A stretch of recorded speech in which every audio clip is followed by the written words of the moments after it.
Esta es la segunda parte que corresponde a este bello mensaje que se dio a la iglesia de Tiatira, la iglesia de la que Jezabel era miembro.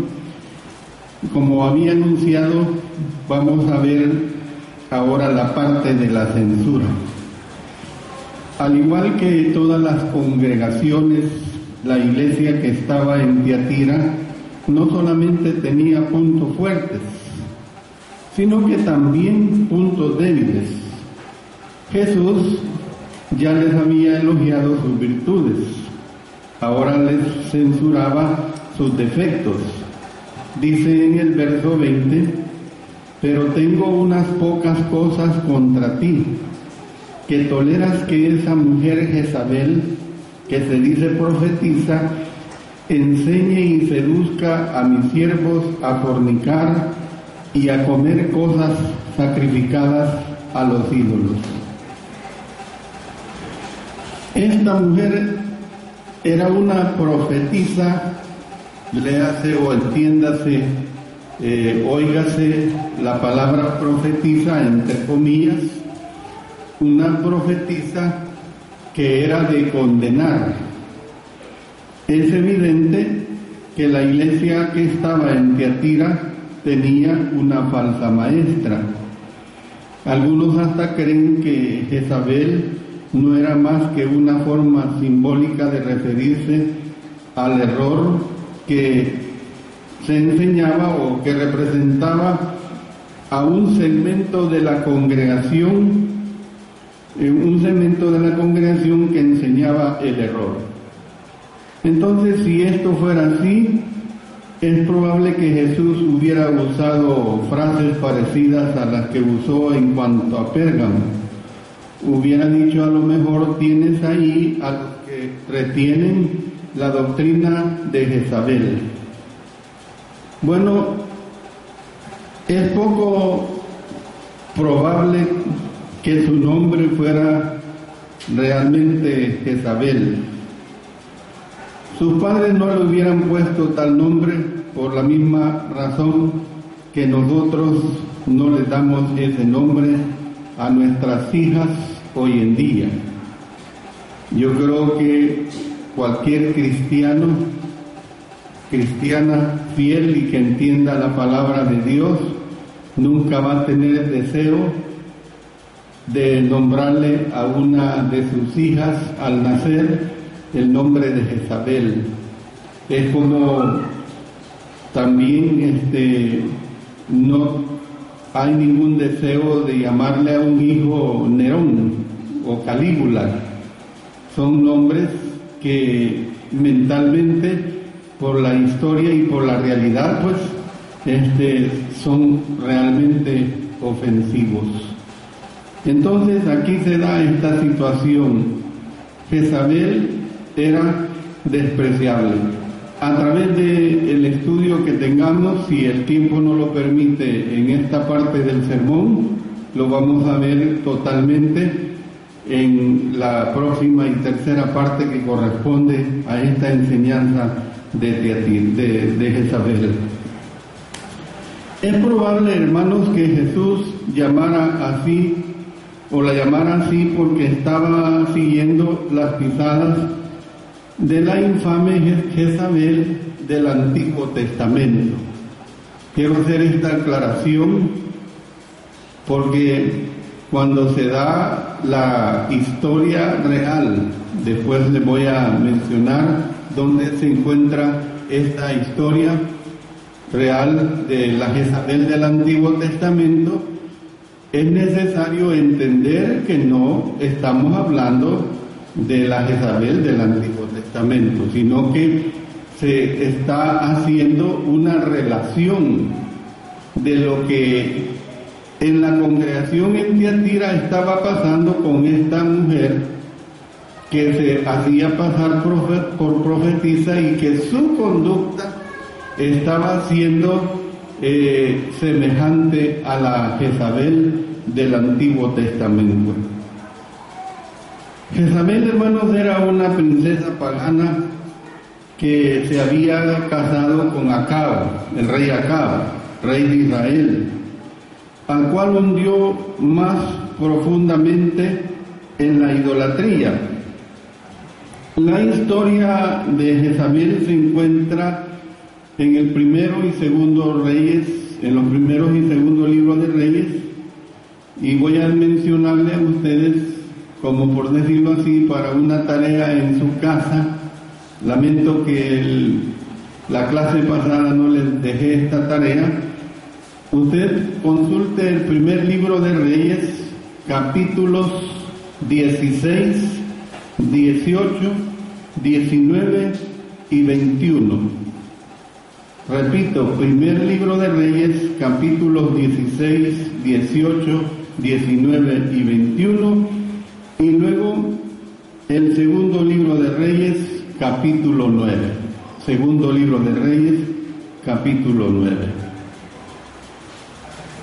Jezabel, pues repito, era una princesa pagana que se había casado con Acab, rey de Israel, al cual lo hundió más profundamente en la idolatría.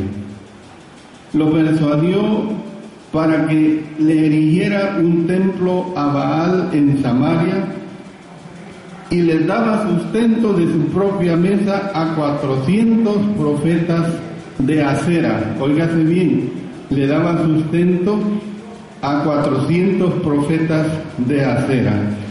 Acera, hermanos, es la contraparte femenina de Baal. Es la contraparte femenina de Baal, Acera. Hermanos, cuando se piensa en Jezabel, me imagino que esta mujer ha de haber sido una mujer hermosa, una mujer atractiva, una mujer seductora. No era una simple y corriente mujer en el aspecto de la atracción. Pero además, hermanos, Jezabel ha de haber sido una mujer astuta, una mujer inescrupulosa y sin principios morales de ninguna clase. Y esto es lo más duro. Miren, es bien común encontrar hombres inmorales. Es bien común, y por el machismo mismo uno le impacta menos encontrar y oír hombres inmorales. Pero hermanos, es todavía mucho más impactante encontrar a una mujer inmoral.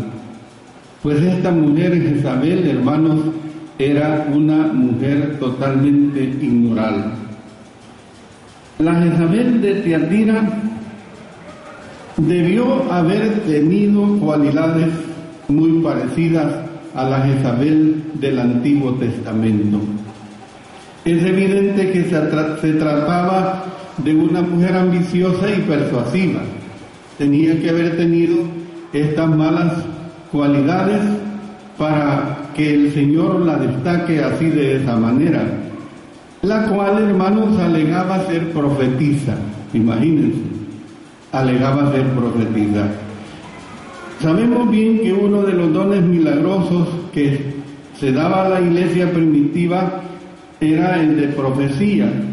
En 1 Corintios capítulo 12 y el versículo 10 se lee de esta manera: a otro el hacer milagros, a otro profecía, a otro discernimiento de espíritus, a otro diversos géneros de lenguas y a otro interpretación de lenguas. Hermanos, podemos ver que estos dones eran de un carácter temporal. Fueron dones que cesaron, fueron dones que terminaron. Cesaron cuando el Nuevo Testamento se completó. Esta es una realidad. Entonces, este era un don que recibían tanto hombres como mujeres. ¿Por qué digo esto? Que lo recibían tanto hombres como mujeres. Bueno, vayamos a los inicios de la iglesia en el libro de los Hechos, en el capítulo 2 y el verso 17.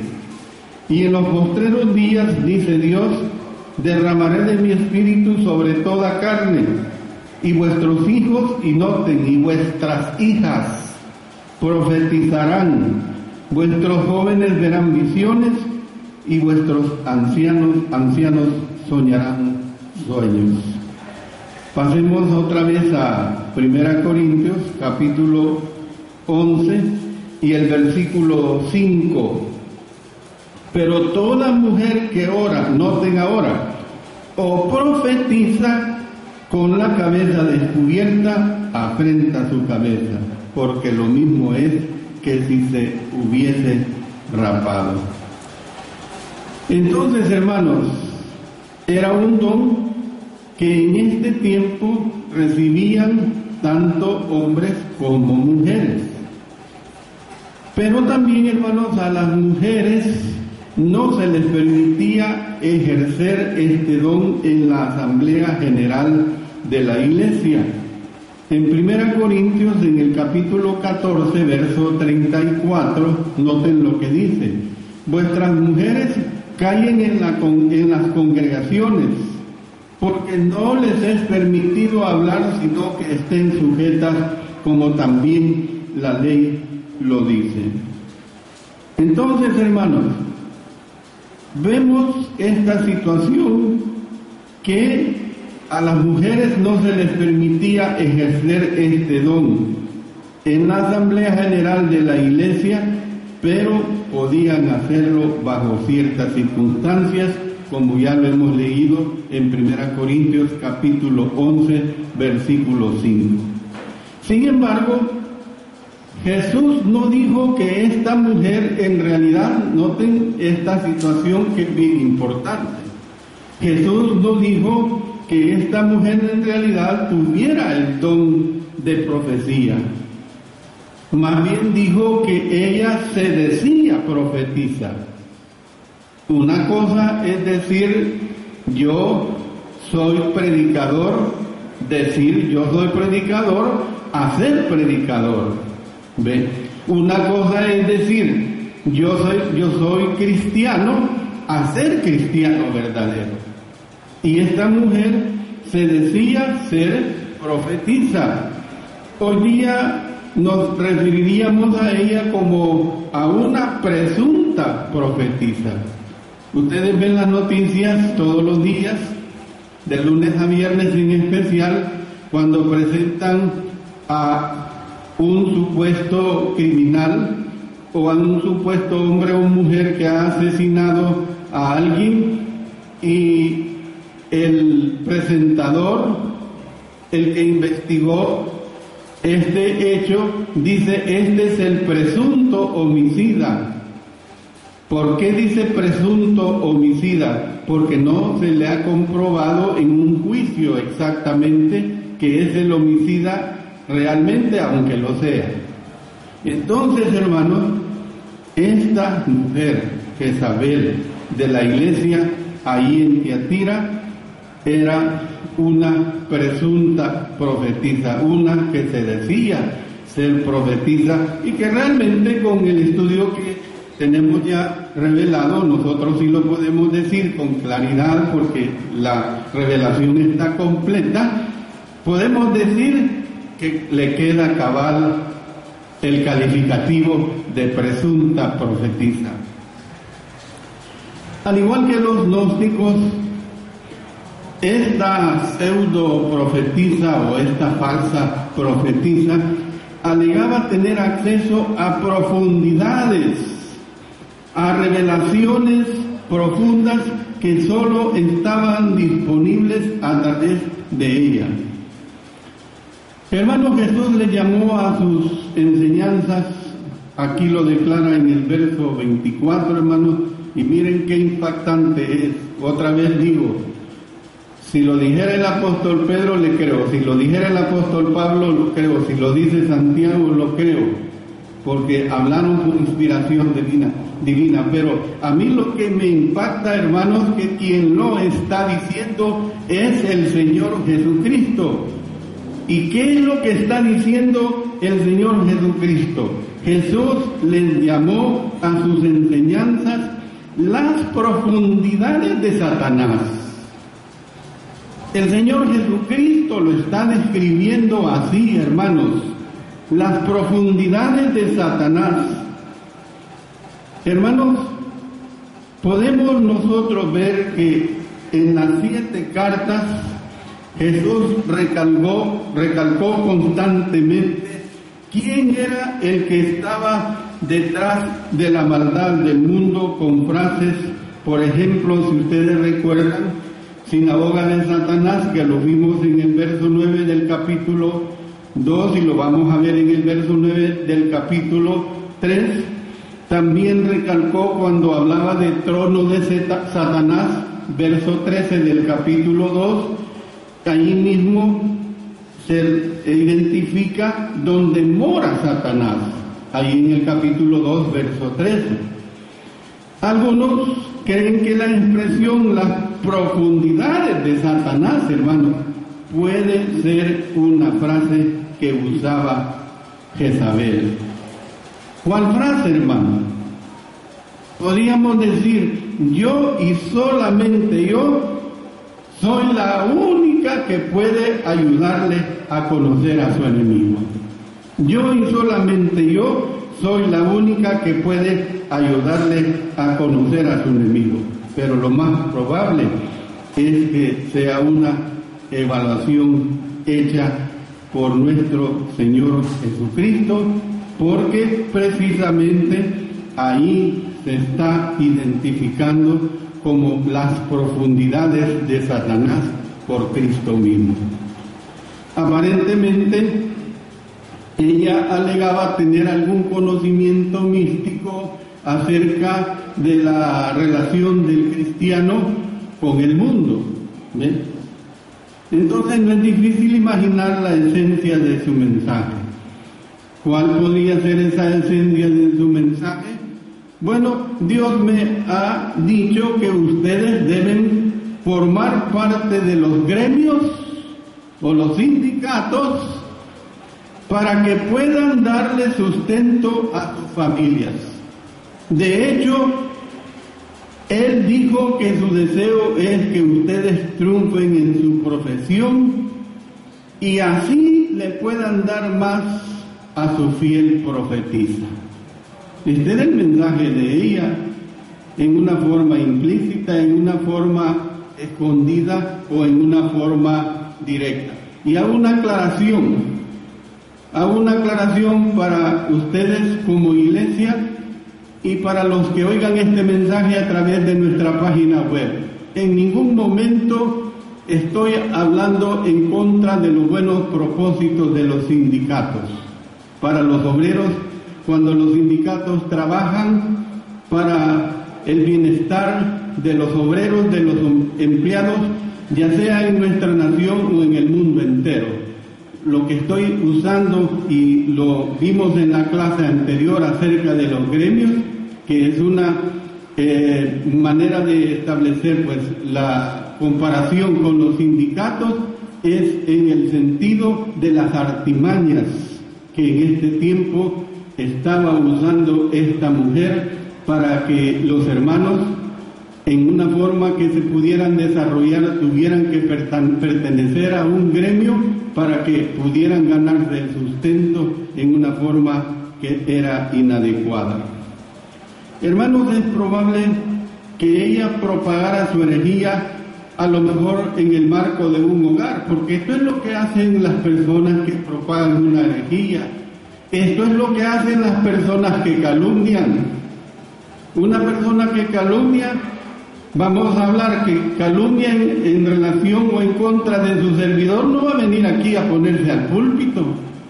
Y no te vas a venir a poner a la par mía a calumniarme. Una persona que calumnia lo hace en privacidad. Una persona que calumnia lo hace a escondidas. Una persona que calumnia lo hace con 1, 2 o 3 personas y las jala, las lleva a un lugar a escondidas a calumniar. Porque el que calumnia no da la cara. Porque el que calumnia no tiene una actitud abierta de quien está hablando. Pues hermanos, esta era la característica de esta mujer. Propagaba su herejía a lo mejor en el marco de su hogar. Tal vez era una mujer acaudalada e influyente y lo podía ser. Acuérdense que era la esposa del rey Acab, y una mujer, esposa de un rey, ¿ve? Hablando de la Jezabel del Antiguo Testamento y hablando de lo destacada de esta mujer, a lo mejor era una mujer que a lo mejor tenía facilidades económicas.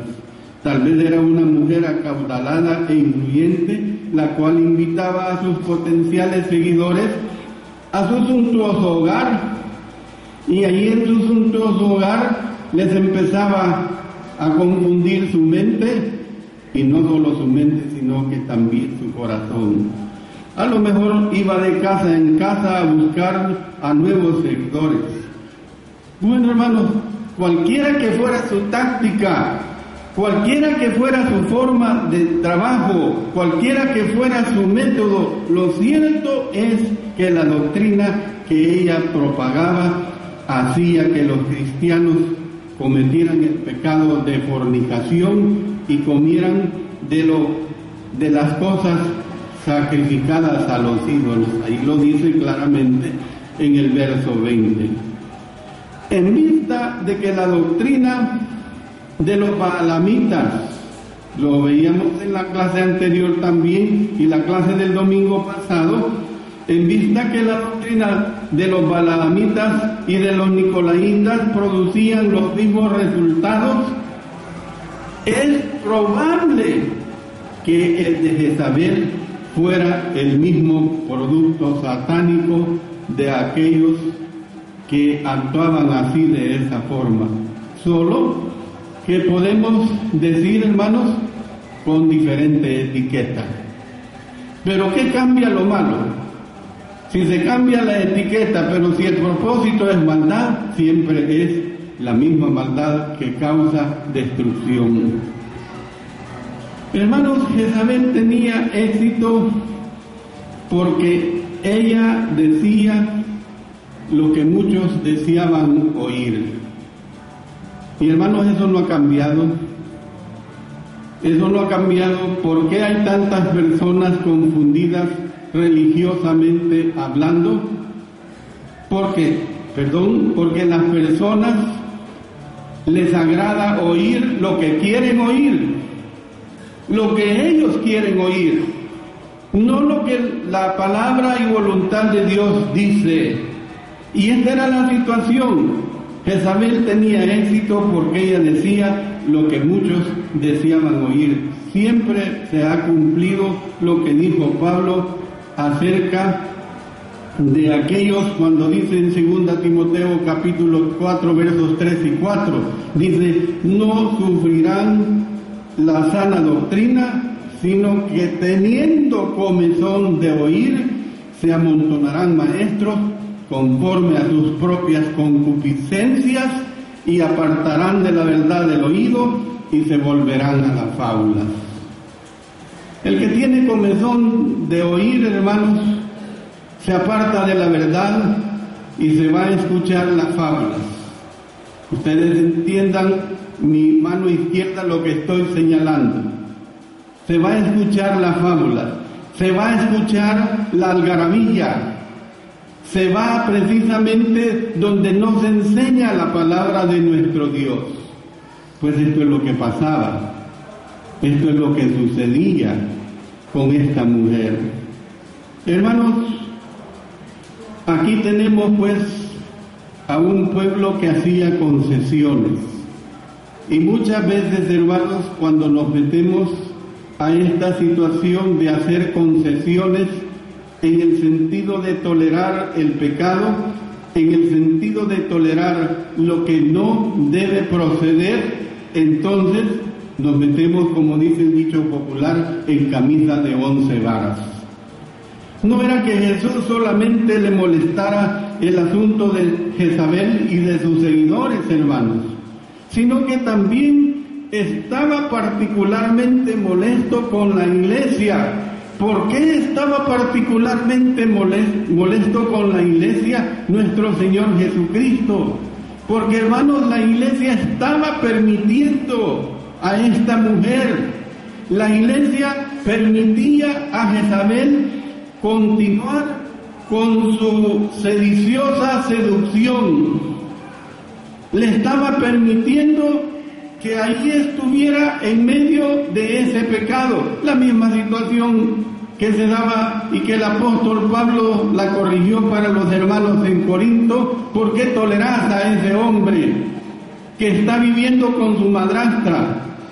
¿Por qué se están jactando de esa situación?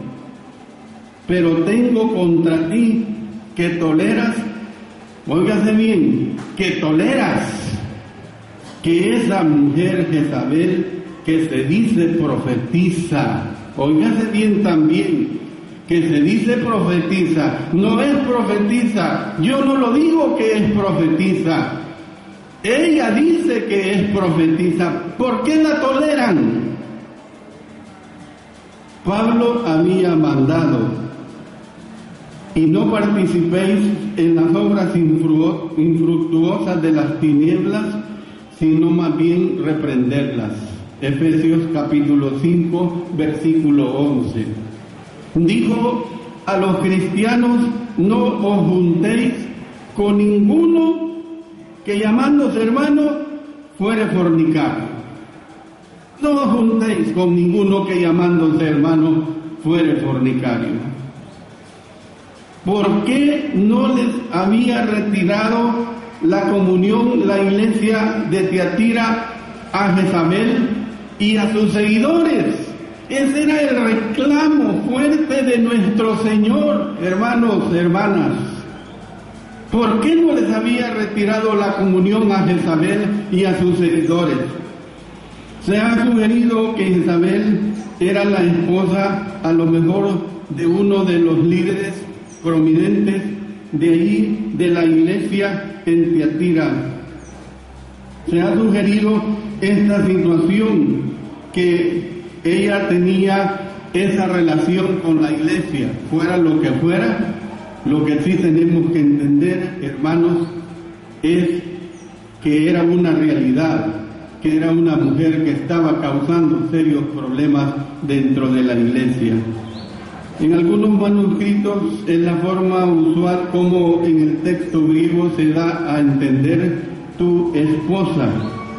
En los manuscritos confiables se lee así, de esa forma. Entonces, hermanos, Jezabel pudo haber sido la esposa del predicador o de uno de los líderes. Por lo menos debió haber sido una mujer influyente, la cual podía causarles problemas a aquellos que la quisieran confrontar. Podía causar problemas a aquellos que le quisieran confrontar. En la próxima lección que tengamos, yo voy a volver a las páginas antiguo-testamentarias y hacer referencia a la Jezabel del Antiguo Testamento para que entendamos las negruras de esta mujer. Y hermanos, hermanas, nunca permitan que nadie les compare con una Jezabel. Así como a mis hermanos les digo, nunca permitan que nadie les compare con un Diótrefes, porque es lo más duro que puede haber para nosotros los cristianos, para nosotros los hijos de nuestro Dios. También es posible que, al igual que en Corinto, esta congregación se envaneciera de su espíritu de tolerancia. Dice en 1 Corintios, en el capítulo 5, versos 1 y 2, de cierto se oye que hay entre vosotros fornicación, y tal fornicación cual ni aún se nombra entre los gentiles, tanto que alguno tiene la mujer de su padre, y vosotros estáis envanecidos. ¿No debierais más bien haberos lamentado para que fuese quitado de en medio de vosotros el que cometió tal acción? Tal como se mencionó anteriormente, esta fue la única congregación elogiada por su amor. Ustedes recuerdan bien esto, y ahí está escrito en estas sagradas letras el verso 18 y 19. Tal vez el amor de algunos de los miembros se había convertido a lo mejor en un meloso sentimentalismo. Mire, y no hay cosa más terrible de una persona melosa. Una cosa es el amor genuino, el amor real, y otra cosa es la melosidad. La melosidad es algo que no es sincero. Una persona melosa es una persona que está teniendo una cara doble, la cara de hipócrita, la cara en las tragedias griegas que se usaba una máscara, y esa máscara era precisamente la cara del hipócrita, doble cara, pero al fin y al cabo en esas tragedias era una representación teatral. Pero lo más duro, hermanos, es cuando se presenta esa cara de un real hipócrita o de una real hipócrita. Entonces, tal vez el amor de algunos de los miembros se había convertido en un meloso sentimentalismo que tácitamente toleraba el pecado dentro de su ámbito por temor a causar perturbaciones. Y que esto no nos pase a nosotros, hermanos, que cuando hay pecado, el pecado tiene que ser censurado, el pecado tiene que ser corregido, el pecado tiene que ser anulado. A Cristo Jesús le preocupó mucho esta situación de esta mujer Jezabel y sus seguidores. Y esto le preocupó de tal manera que él entendía lo que era el pecado de Jezabel, pero entendía la contaminación que se le estaba dando a la iglesia ahí en Tiatira. Cualesquiera que hayan sido las razones para tolerar el error, estas eran totalmente inaceptables por el Señor Jesucristo.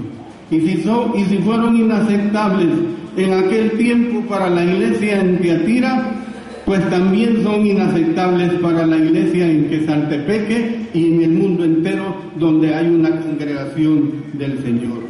Por eso terminó diciendo, hermanos, que él deseaba que los cristianos de Tiatira entendieran que el asunto al que mayor atención debía prestarle la iglesia era el que tenía que ver con enfrentar a Jezabel.